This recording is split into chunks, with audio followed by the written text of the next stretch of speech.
Minas Gerais é o estado brasileiro com o maior número de municípios. São 853. Em área geográfica, é o quarto maior em extensão. Com essas características, a pandemia do novo coronavírus demorou mais a avançar aqui em relação a outros estados. Mas nas últimas semanas, os números evoluíram e preocupam. E uma das consequências desse avanço pode ser o fechamento do comércio. Aqui no interior do estado, a linha de contágio do novo coronavírus está em ascensão e muitos municípios podem voltar a fechar o comércio. Isso é bom ou ruim para a economia? Acompanhe a análise do economista Fernando Pereira. A resposta não é tão simples para um economista. A gente trabalha com as informações que os especialistas de saúde têm nos passado. A gente não pode superar isso, não existe esse dilema economia e saúde.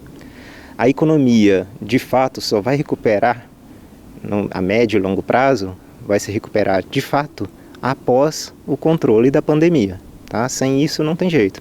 Então, quer dizer, muitas vezes os efeitos de curto prazo, tá, eles podem ser agravados por um lockdown, mas se esse lockdown não ocorrer e a pandemia continuar crescendo, tá, se expandindo, isso vai gerar um efeito ainda mais negativo para a economia. A economia vai demorar ainda mais para acontecer. A taxa de desemprego nossa está altíssima e também, principalmente, as pessoas até deixaram de procurar emprego, né? Então tem assim, a taxa de desalento também está no nível muito elevado. Isso significa que a renda caiu. As pessoas, as famílias não têm como consumir e aí o que vai acontecer?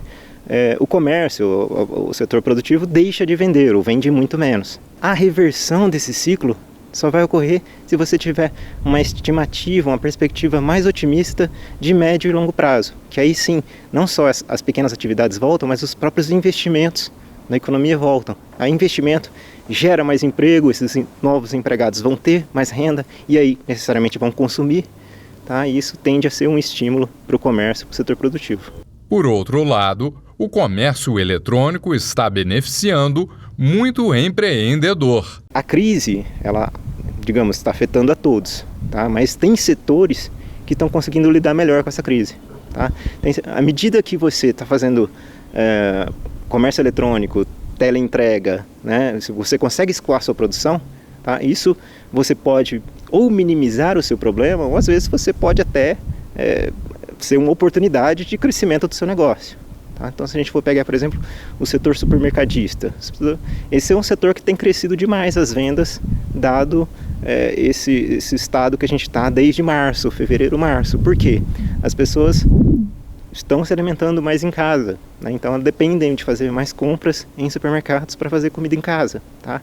Por outro lado, os restaurantes que conseguem fazer a entrega da sua comida, isso significa que, embora não seja a situação ideal, né, os restaurantes e bares cheios, tá? Mas eles conseguem minimamente escoar a sua produção, ter o mínimo da sua atividade.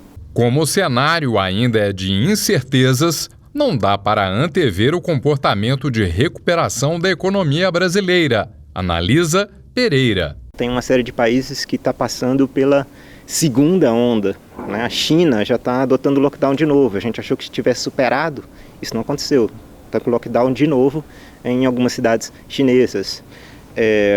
O Brasil ainda está na primeira onda, vai haver a segunda, né? Então a gente precisa se recuperar.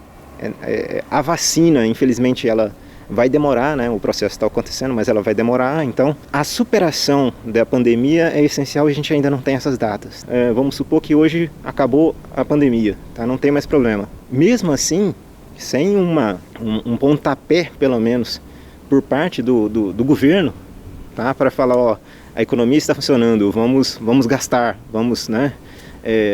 Através de realização de gastos públicos, tá? Para estimular, pelo menos, puxar o setor privado, tá? Realizar esses gastos, isso não vai acontecer. Essa recuperação vai ser de uma forma muito mais lenta. Aqui em Varginha, o comércio ficou fechado durante 30 dias, entre 20 de março e 20 de abril. Apenas os serviços considerados essenciais, como supermercados, padarias, farmácias e postos de combustíveis, permaneceram abertos.